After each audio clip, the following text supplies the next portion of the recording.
listen, you have to love yourself, okay? Literally. Like, I'm not trying to be Oprah right now,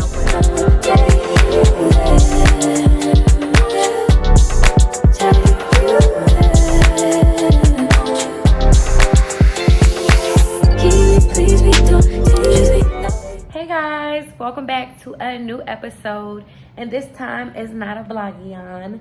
This is going to be a chit chat, and this is going to be a start to a new series that I'm starting on my channel called According to Brit.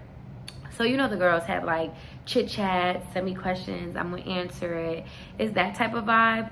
But I really just have been trying to find a way to incorporate my Instagram platform with my YouTube, because obviously y'all know my name on YouTube is Brittany Brianna, and then my Instagram name is According to Brit. And I got my Instagram name from a point in my life where I was really trying to be an inspirational speaker. So I really have a passion for inspiring and sharing wisdom. I feel like that's just God's gift to me. So I want to bring it to Brit Nation. And so we're going to be doing a According to Brit series, where basically this will be a series where you guys will send me questions, send me scenarios, and just get my opinion, get my advice, get my take. Nothing that I'm saying is law. Everyone is entitled to their own opinion. And this is also a space for us to be able to grow from each other, because obviously I don't know everything, but I'm just going to tell y'all from my current world's point of view, and we're going to grow. So before I get started, make sure that you like, comment, and subscribe before the end of the video. And if you're not already, follow me on Instagram at According to Brit. And it's really important that you follow me, because when I'm going to do these pretty often, like maybe once every month, maybe once a month if I can try to stay consistent. But in order for you to submit your questions, you'll have to follow me on Instagram. So without further ado, we will get into our first question. Sorry, y'all, I don't got a camera, obviously, so I'm trying to put it up on my laptop. But our first question is some advice on how to stay positive when it seems like nothing is working in your favor. Whew, I know the feeling. But the advice that I would give to you is just remembering that nothing lasts forever, right? Good things or bad things. It just doesn't last forever. And so, you know, using that mindset and applying it to your pain and understanding the pain that you're experiencing is not going to be forever. So even if it feels like, you know, it's just never ending, like when is things going to turn around? When is it going to work in my favor? Like sooner or later, the pain or that uncomfortable feeling that you're experiencing is going to have to end. And so, you know, if you can truly adapt that into your mindset and believe it, you know, you'll be able to shape your perspective to be like, okay, well, what is this teaching me? Like, what happens in my learning that don't serve my greater self? Who am I around that's bringing negativity in my life? What is God trying to teach me? You know, and I remember I was going through a really hard season, and I saw this TikTok, and it was saying the longer that God keeps you in a pressing season, an uncomfortable season, a season where you feel like things aren't working in your favor, the greater the blessing. So if time keeps going on and it's still just not getting better, just be like, all right, well, whatever God has to be greater than this pain that I'm experiencing. So that's the advice that I would give to you in that situation. The next question is, what is some advice that you would give to me as I move to a new state by myself? So I would say, if you aren't this type of person already, start getting comfortable with going out by yourself. So if you go out with your friends a lot, if you're like a people's person, this key to like meeting people in a new state is like going out by yourself. But that can be a very uncomfortable situation or a place to put yourself in. So start going out, like even before you make that move, go out by yourself, go to museums, go to restaurants, go like whatever. So that would be my number one thing. I would also say do some research on you know, like social things in the area. So you guys, if you don't know, I live in Atlanta, and we have something called the Gathering Spot. So like the Gathering Spot is a place where it's a co-working space, but they call it like a country club, and basically you can go, it's 24 hours. They have events every day or almost every day. They have a bar. They have, like, you know, if you're a member, you can eat there, and it's just like a space where like young creatives, entrepreneurs, people that work from home can go and work. So like try to research different things like that in your city, so that way when you go, you already have an idea of like where, you know, where you should go and spend your time to meet people. Because I really feel like the hardest thing about moving to a new state is familiarizing yourself with the environment and then making yourself feel home there. Like if you know nobody, if you just feel alone, if you're away from your family, it can be really uncomfortable. So I would say that those are two great things. Also, like, don't be afraid to pick up a side job, because I feel like having side jobs, and granted, that depends on you, that depends on your workload, that depends on, that's just literally one suggestion. But like when I first moved to Atlanta, I was a bottle girl. So I was working in a lounge, and like that gave me an opportunity where like, yeah, I didn't make many friends, but I made one friend. And y'all have actually seen her in the vlog a couple times. And she's like a great girl. And like, she's someone that I love. And now I'm like really looking forward to growing in friendship. But if I would have had a closed mind and be like, well, I'm not working in a lounge, or, you know, not allowing myself to be open to that process, or not even a process, but like that experience, I wouldn't have met her. And that's also how I started my acting journey, because when it started coming over me, like, all right, I'm ready to start, I had met someone there who was in it, and she literally, everything I know, she told me. And it's so crazy because now I've been doing it for like almost a year, so I have like a understanding of, you know, how to navigate the space. And I like look back and be like, yo, everything she told me was correct. But I say that to say, like, don't be afraid to go work at a bar or work at a lounge, or, you know, work at a place where you know that people come in and out, so that way you're able to attract your village. Because once again, the hardest part, in my personal opinion, of like moving to a new city is like, you know, learning how to, well, not even learning how to, but like being able to find your community. Because if you're anything like me, like, friendship means a lot. Yeah. So my next question is, what advice would you and sorry y'all that I'm looking down. Like I said, I record on my phone, so I don't have a camera, so I'm like looking at my laptop because that's where all my questions are. But what advice would you tell the senior college you? So, okay, this is the best questions that I got, like, because this really made me reflect. And I posted this, like, this whole thing about me doing a series maybe like 2 weeks ago on my Instagram, but this question really made me reflect. So again, it says, what advice would you tell the senior college you? I would tell myself, my senior year of college, if I can go back, to expect drastic change. Expect drastic change. And don't expect drastic change. And when drastic change comes, it's not a sign that you're doing anything wrong. I'm gonna let that settle. Yeah, period. That's what I would say, because I think that, for one, I'm 25. I graduated college when I want to say 18, 19, 20. I was like 22 when I graduated college. I'm still very young. But looking back to where I was at 22 and like looking to where I am now at 25, it's like life just changes. Your mindset just opens. And I feel like at that point, I felt that I was very clear on my next steps in terms of what I wanted from life, you know, the path that I was going to take. Like, I just didn't expect the pivots and the drastic pivots and changes as they came. So like, for example, like today I've been doing research and I was like, I think I want to be a journalist. And that's nothing that I ever saw coming. Like, I knew the things that I aspired to do current day. I knew that I wanted to do those things, but I didn't think that it would be in a way of like, literally like I 100% am walking away from social work. I would also tell myself, like, take time to understand time.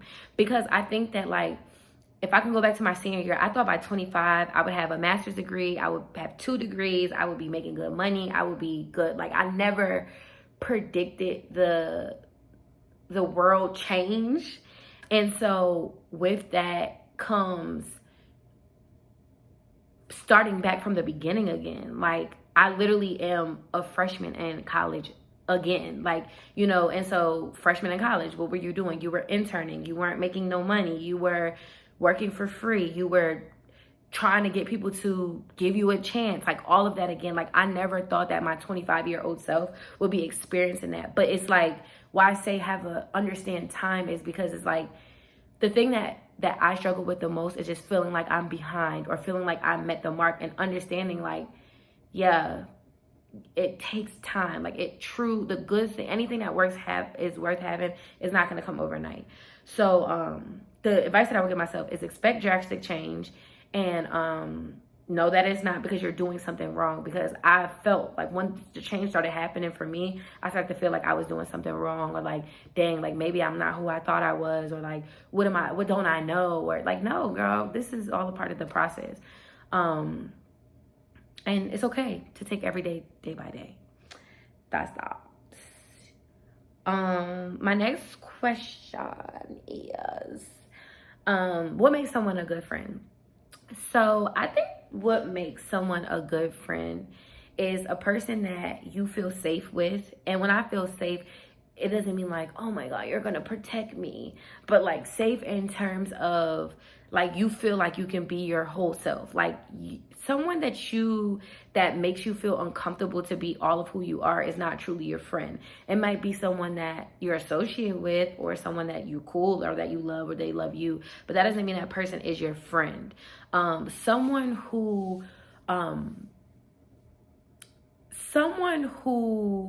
will grow with you, like who will genuinely grow with you. Because at the end of the day, like for example, for me, I'm a person that's really, really, really, really big on friendship. Like a lot of my friendships current day, except, people that I met in college, I've been friends with them over 10 years.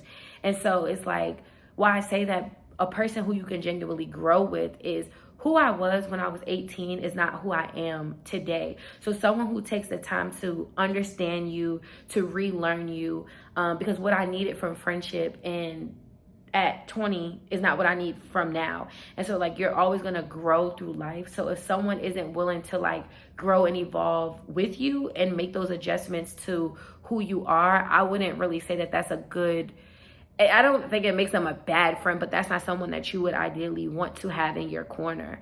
I feel like someone who truly believes in you, like, like I personally, one of my favorite things, I actually thought about this today. Like I love when I see different opportunities and I send it to my friends. Like somebody be like, oh, I'm looking for a producer, and if I have a friend that's a producer, or I'm looking to sign 3 new artists and I have friends that are artists and I send it to them, or just different things like that. Or if my friends would tell you, like, if you have a boutique, or if you have any type of business, like I'm going to be like, yeah, like, oh, you need a trainer? Yeah, my friend is this. Follow her Instagram. Oh, you need your lashes done? Yeah, this is my friend. Like, someone who believes in your vision and understands your vision and genuinely wants to see you do good in life. Because at the end of the day, like, the older you get, like, yeah, I can turn up with you. Yeah, we can talk about guys. Yeah, we can like have fun. We can get drunk. But it's like, if you're not helping me become the person that God has called me to be, and you don't even see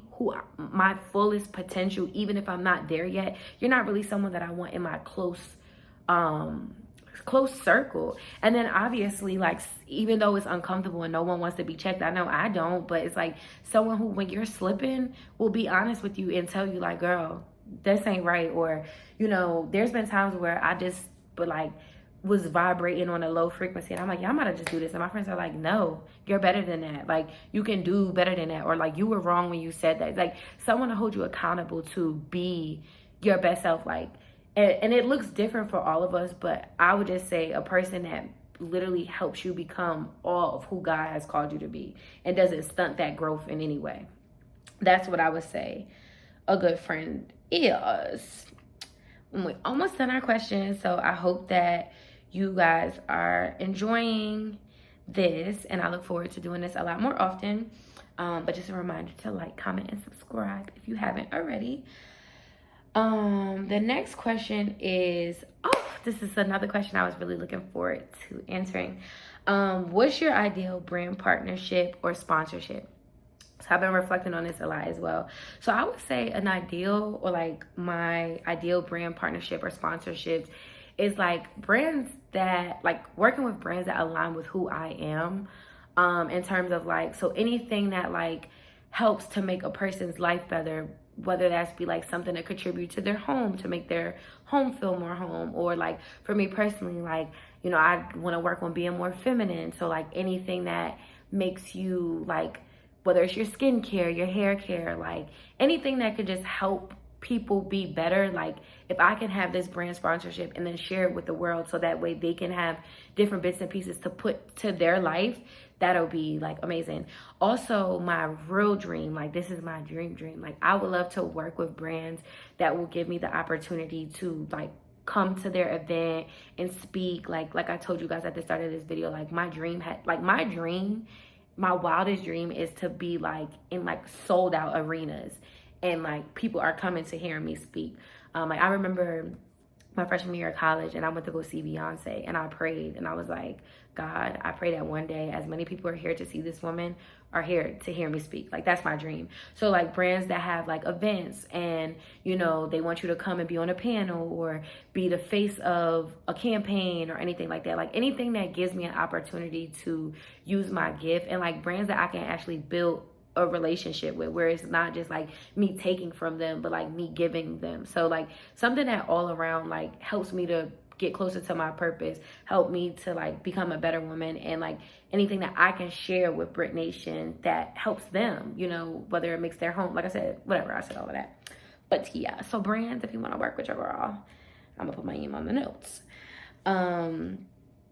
Its next question says friendships and how they affect your mental health, positive or negative. So once again, I think that like I feel like I kind of touched on this, but I think your friendships 100% can affect your mental health in both a positive and negative way. And I think that just my biggest thing is safety, right? Like feeling comfortable. Like if I'm at my lowest point, if I don't feel comfortable to express rawly and open to you, I'm the type of person, I got so much going on in my head that I gotta get it out. Like keeping it all in doesn't feel good to me. And I feel like that's something that will drain my mental, because it's like, I have all of these negative thoughts. I have all of these like questions, all of these, and it's just like, at this point, now I'm about to go crazy.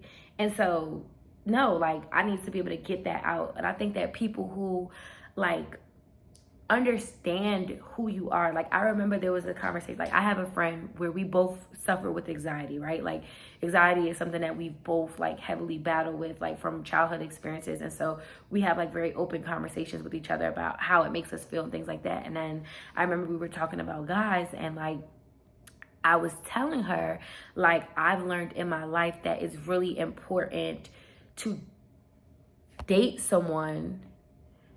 It's really important to date someone who doesn't compromise your mental, like someone who doesn't make you feel more anxious. Like if you're already coming to the plate with all of this anxiety, like someone who makes you feel safe and someone who doesn't trigger you, you know? But like prime example, like if we can't have those raw and open conversations, it's like you're like, the world is just so heavy. If you're not giving me that peace or like making me just feel comfortable to like fully express myself, it's not good. And then it's like, if you're in friendships that's just a lot of drama, a lack of like emotional intelligence, just all of that, like eventually it will weigh on you. And mental health is not always you just going crazy. Like it can be you just simply feeling drained or not feeling at your best, or like not being able to operate in like a still space of mind. So I think that that's something where if like those things are important to you, you do need to check your circle and be like, how do, like, I remember one of my friends said to me, like, the people that you're closest with, like, says something about you.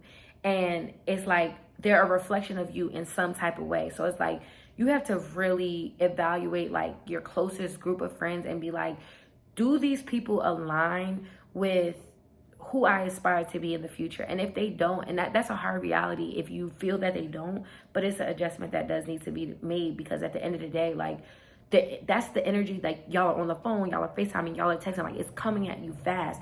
And if it's not benefiting you, if it's only bringing negativity, then eventually you're gonna go crazy. Whatever. Woo. Okay. I'm almost done here. 2 more questions. The next question is, and first of all, let me pause and stop and say thank you. Thank you to everyone that has asked me a question that has contributed to making me be able to have this video. I appreciate you so much. Thank you. So the last 2 questions is, what is the biggest challenge that women face today? So I think the biggest challenge that women face today is self-esteem. I think that, like, women, bro, I feel like I've been talking about this, like, we are genetically, like, very intricate beings. Like, the fact that we can hold life in our body, that shows you the power that you have to, like, birth literally a nation if you wanted to. But I think that a lot of us aren't operating at our best self because internally we're not all the way there. And I think that that shows in, like, our career choices, like how bold we are in career spaces, the men that we choose to interact with, the way that we interact with our friends, the way we treat people, the way that we see ourselves. Like, yeah, I could have my face beat and I could look cute and I could be the baddest bitch in the world, but, like, behind closed doors, when all of that goes away, like, how do you really feel? And unfortunately, there's a lot of people, and people that you probably look up to and that you wouldn't even believe, that behind closed doors, when all the cameras are off, all the lights are off, the makeup is gone, the clothes are, like, all of that is gone, they feel like nobody inside, you know, or they're battling with so much. That's why they're so mean, or that's why they don't treat people like, you know. So I just really think that as women, we have to, like, nurture who we are on the inside. And I think the more we do that, like, the better we will be in all areas of our life and really be able to, like, be at our fullest potential and really, like, be a light to the world.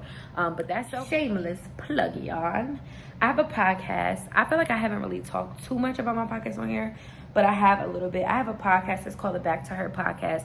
And HER stands for healing, evolving, and revolutionizing. So if you're not subscribed to our podcast, make sure you go subscribe to our podcast. Trust me, y'all, Back to Her is for you. Like, we literally normalize uncomfortable conversations, talking about jealousy, self-esteem, like feeling less of yourself, making bad choices, healing from childhood trauma, like all the necessary conversations that you need to get to the root of who you are on the inside and just clean up, like, whatever mess is there. And even if it's not mess, like, even if you are in a good space, like, just normalizing those healthy conversations in your space. So yeah, girl, let's heal. Let's do this together.